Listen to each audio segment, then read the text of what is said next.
Donc là aujourd'hui je vais faire le pas Morta, passer sur les balcons côté est du Vercors pour remonter sur le pas de Cerbrion. Voilà, donc là je suis parti d'un chemin forestier qui est en dessous de la station nordique de Herbouilly. Donc j'ai traversé les plateaux. L'idée c'est ça, c'est que je vais traverser les plateaux, je vais monter sur les crêtes, passer le premier pas, faire le balcon, passer le deuxième pas et revenir ici. Voilà. Donc là, le chemin forestier que j'ai pris, il est sous la station de Herbouilly dans un tournant. Et je me suis arrêté, donc j'ai remonté un peu le chemin forestier. Et je me suis arrêté à un endroit qui est indiqué comme le Grand Bois. Voilà. Donc dans un tournant, il y a de quoi se garer, il y a un parking, enfin il y a un emplacement qui est assez grand pour faire un parking de plusieurs voitures.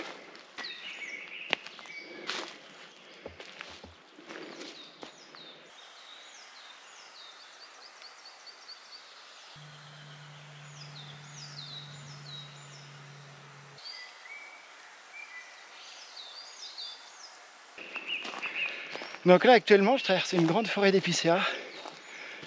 Et ce qui est super agréable, c'est l'odeur des épicéas. Ça sent super bon. C'est un bon début de balade ça.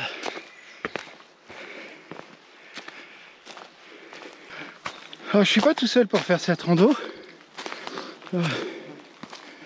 J'ai avec moi mes copines les mouches. Il y en a une quantité incroyable.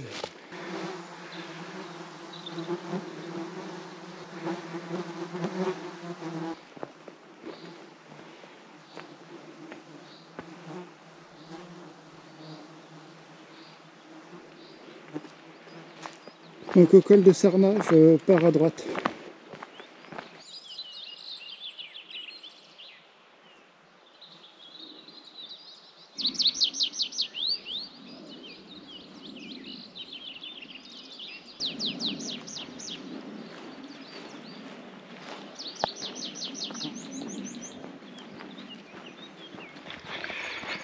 Donc le temps s'est dégradé d'un coup là. Je suis parti de chez moi, il faisait beau et là pour le moment il y a des gros nuages. Donc là, je vais voir comment ça va évoluer.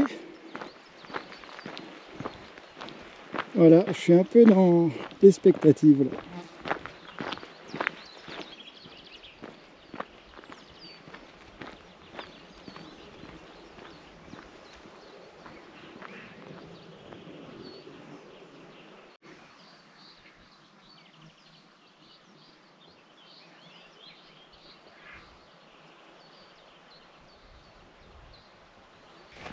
Je continue à avancer. Voilà, le temps se dégrade quand même pas mal, donc je vais continuer à avancer. Je me donne... de toute façon, je ferai demi-tour à n'importe quel moment. Je ne serai pas plus fort que la nature et que la montagne, donc ça je le sais très bien. Donc là j'avance, je vais peut-être changer mon itinéraire, du coup je ne ferai pas les deux pas je pense, parce que je voulais faire le balcon qui est derrière. Mais s'il se met à flotter, c'est pas très prudent, faut pas être trop con quand même. Et donc là je vais en profiter, je vais faire une balade découverte, comme j'aime bien faire. Je vais aller me perdre un peu dans la nature. Voilà, en regardant bien le ciel, en voyant comment il évolue.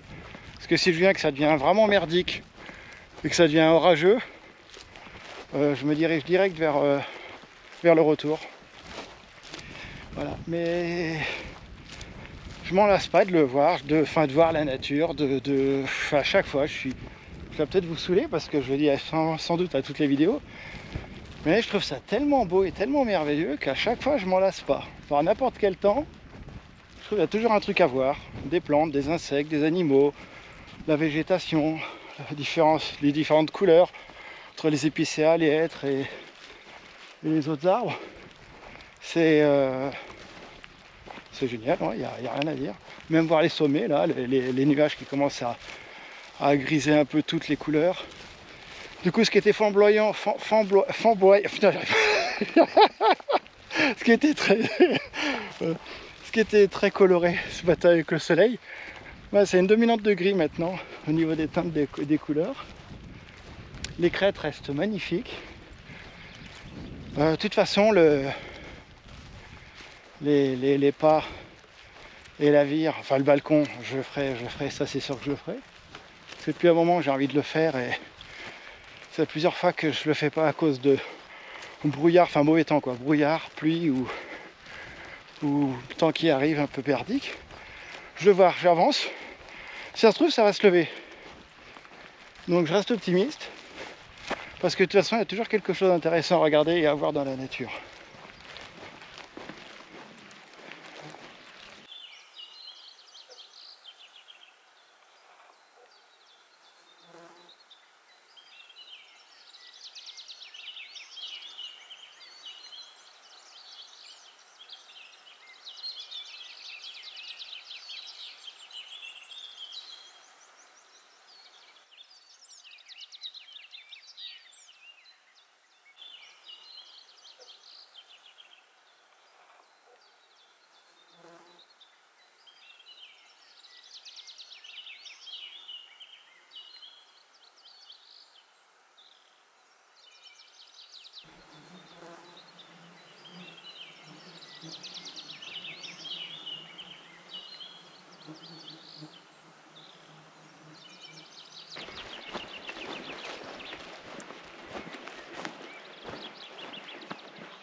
Donc moi je remontais là.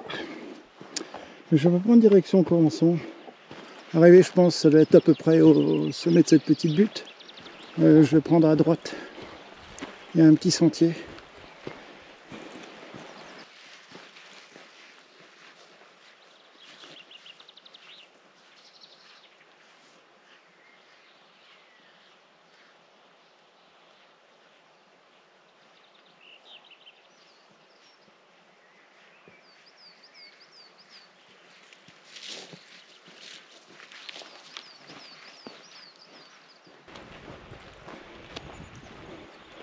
Il y a un petit peu de ciel bleu là-bas.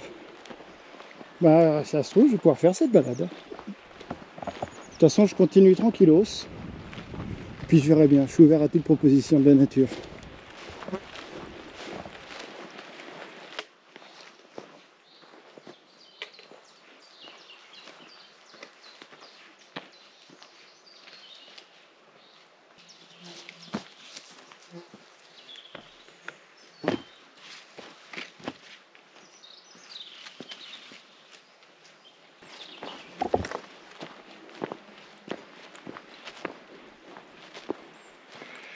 Donc pour le moment c'est gris mais le temps a l'air de se maintenir.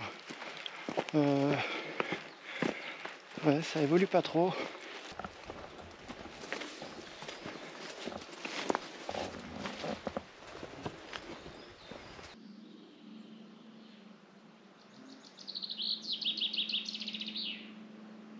Je suis tombé sur un bassin creusé dans la roche.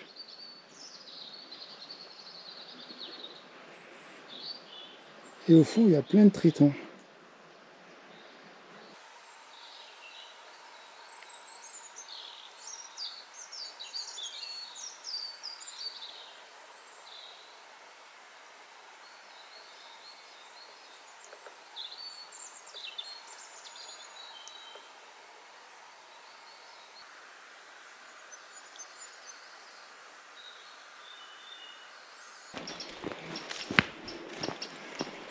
Là je monte tout doucement dans la forêt pour arriver un peu plus haut à la partie dégagée. Là, j'ai toujours mes copines les mouches. Elles vont faire la rando avec moi, j'ai l'impression.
Bon, je vais continuer là la marche comme j'avais prévu.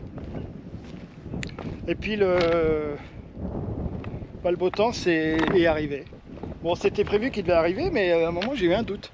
Honnêtement, parce qu'il commençait à avoir 2-3 gouttes de pluie, ça devenait tout gris. Puis en fait de compte, avec le vent, tout est parti. Je suis en train de descendre le pierrier. En même temps, j'essaie de regarder la caméra. En même temps, j'essaie de pas me casser la gueule. Donc, c'est pas le plus mal, hein, à vrai dire. Je devrais faire des petits commentaires comme ça quand je suis dans de l'herbe ou dans un terrain plus facile. Parce que là, je passe dans les buissons, je passe sous les pierres, je passe de partout. Oh putain. Enfin, voilà.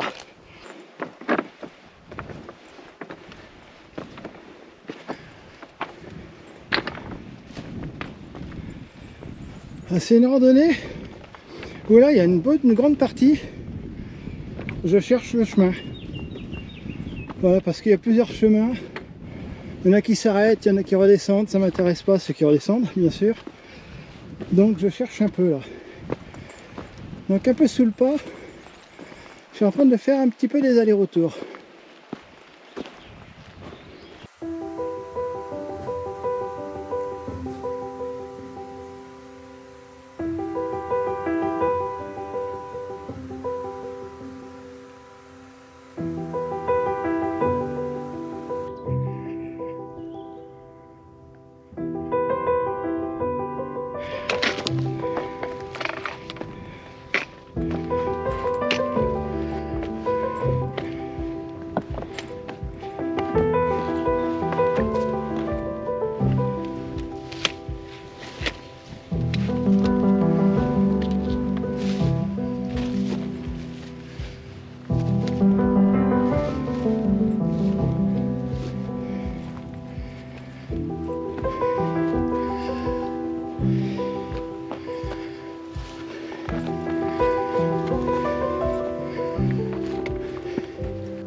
Bon, en fin de compte, les mouches sont revenues. Hein. Le vent s'est arrêté et elles sont revenues aussi secs.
Là, je me suis mis un peu au-dessus.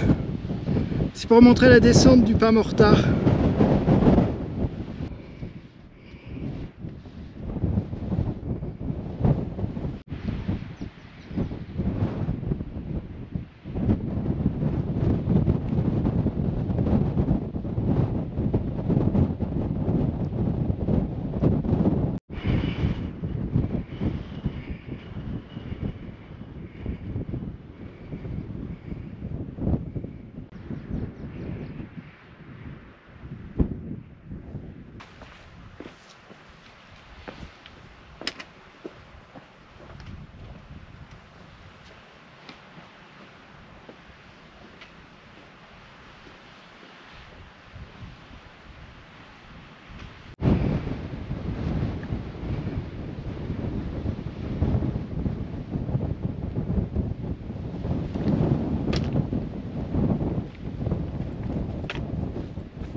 Donc le chemin en soi il n'est pas très compliqué. Ce qui est juste désagréable c'est que les pierres roulent. Il faut quand même avoir le pied sûr. Hein.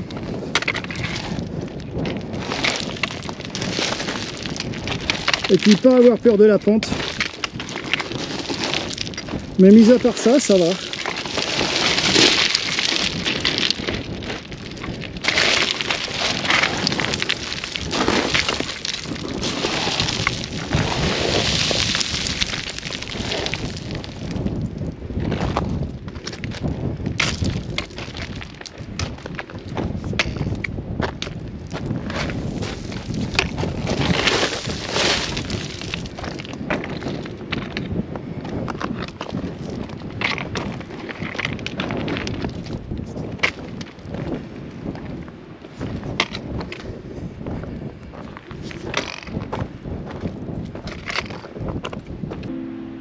Donc voilà le pas vu d'en dessous.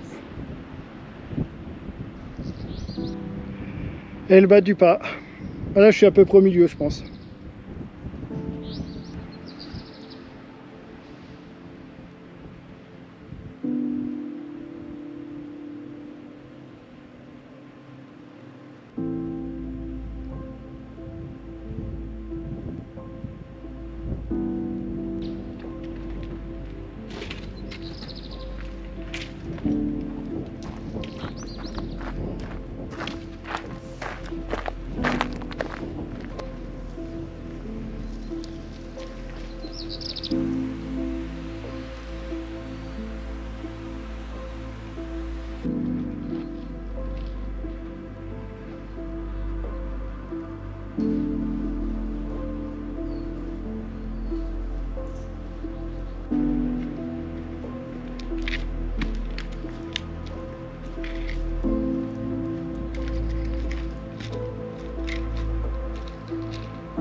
Bon, me voilà reparti.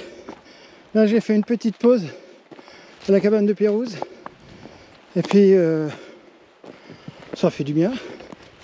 C'était pas désagréable. J'ai rencontré un randonneur qui allait passer la nuit dans la cabane, qui vient du Grand Vémont.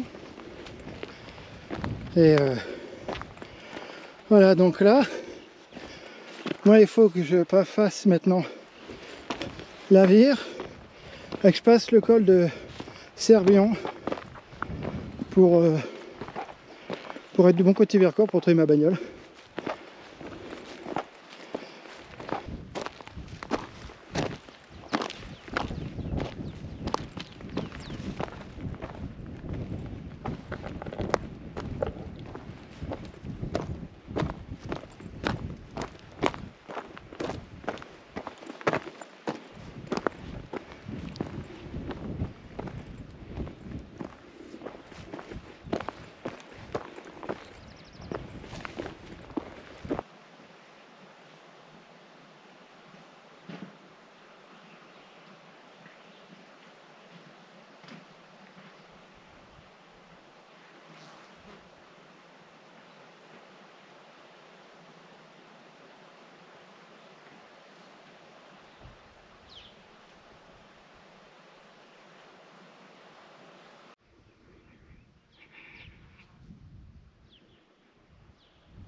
Donc voilà, je commence la vire.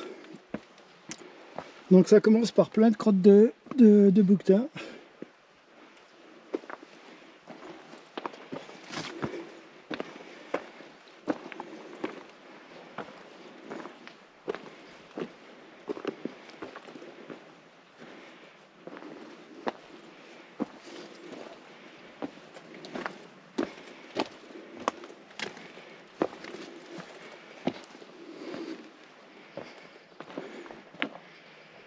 Donc il faut grimper là, il faut rejoindre le pré qui est là-haut.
Donc là je suis au départ du pas de Cerbrion.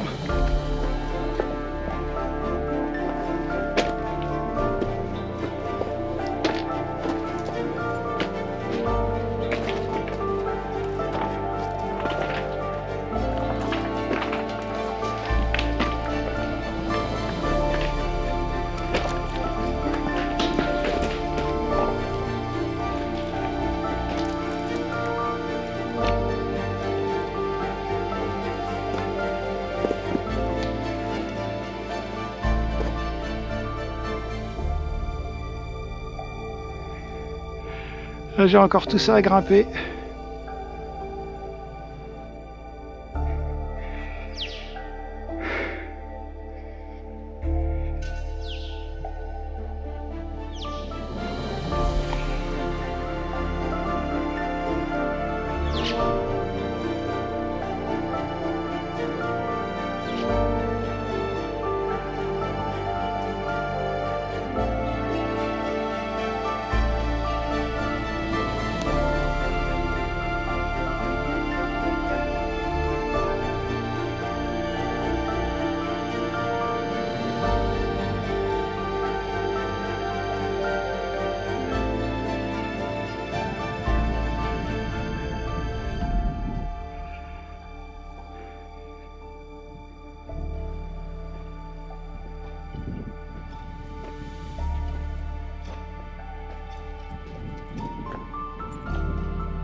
Donc là pour descendre je vais faire du hors-piste.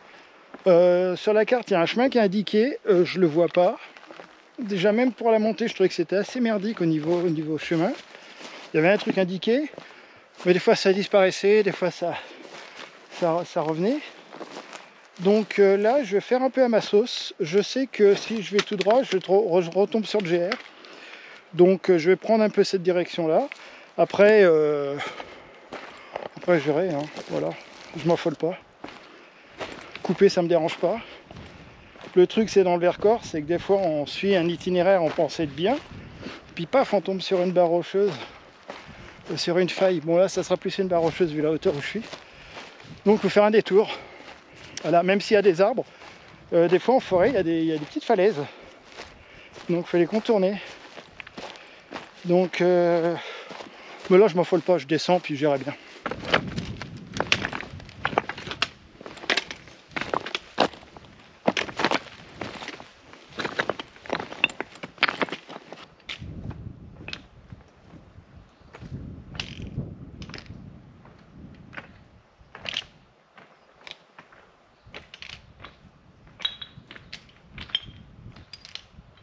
C'est étonnant, au milieu de nulle part, trouver le reste d'un abri en pierre sèche. C'est surprenant, je me demande s'il n'y en a pas un autre là, un peu plus haut.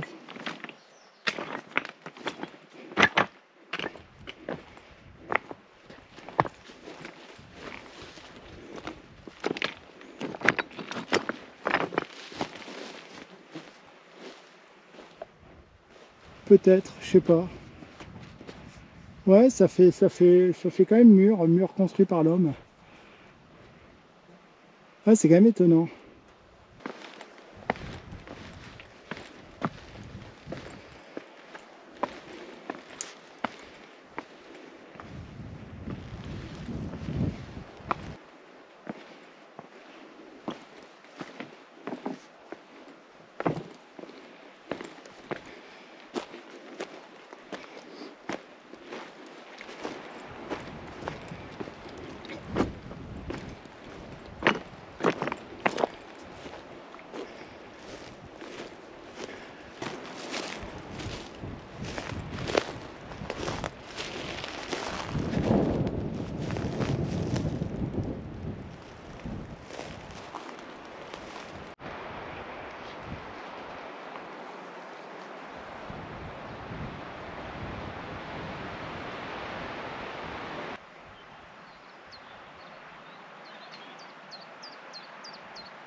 Bon voilà, j'ai retrouvé le GR.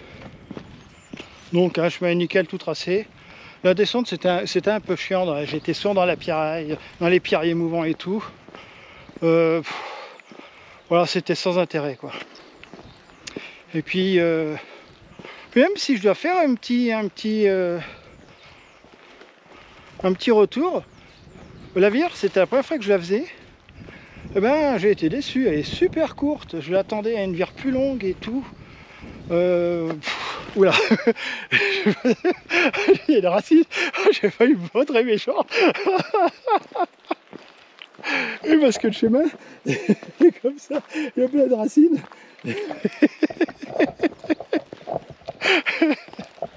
Voilà, donc c'est bien de faire ce malin devant une caméra, mais... Et donc, ouais, la Vierge, j'étais déçu, elle était un peu courte. Voilà, la balade en soi elle est géniale, elle est bien, c'est super intéressant, mais je m'attendais quand même à une vire un peu plus spectaculaire, parce que vu comme les gens en parlent, elle est même très large, donc la notion de vide est même pas vraiment présente. Il y a juste pour aller sur la vire, où on sent qu'il y a du vide, et encore ça va, mais voilà. Mais la vire en soi, sans plus. C'est la remontée du pas de Cerf-Brillant qui est... Voilà, il y a des arbres. Je suis coupé parce qu'il y avait des arbres et tout qui me bloquaient. Donc c'est la remontée du pas de Cerf-Brillant qui est pas mal, qui est intéressante. Par contre, j'ai fait le con parce qu'il faut prendre un casque, hein. Bon là j'ai été tout seul, il n'y avait personne. Mais si c'est un jour où il y a du monde et tout, il faut avoir un casque, hein, parce que les pierres tombent. Hein, si déjà de ne pas faire tomber une pierre sur quelqu'un et puis de ne pas recevoir une pierre de quelqu'un. Voilà. Donc, mais sinon, ouais, c'est une balade tranquille. Pareil, le pas Morta, moi j'ai descendu, pas avec toutes les caillasses. C'était pas super agréable, ça partait un petit peu. C'est deux pas qui sont beaux. Je trouve qu'ils sont très beaux. Non, ma seule déception, c'est la vire. Je m'attendais à beaucoup mieux. Donc là, je vais me rentrer tranquillos. Je suis sur le GR, donc là, je vais marcher à fond les ballons et puis le GR, j'avais déjà filmé. Si, pour compléter mon propos, quand je disais que la vire n'est pas plus spectaculaire que ça, par contre, ça n'empêche qu'il faut avoir le pied sûr et pas avoir peur du vide. Hein. Ça, c'est le principe de base. Hein. Même pour faire les pas, les deux pas. Hein. Le pas Morta et le pas de Cerbrion, il faut avoir le pied sûr, hein, parce que c'est quand même exposé, c'est des passages délicats. Voilà, je minimise pas la difficulté de la randonnée.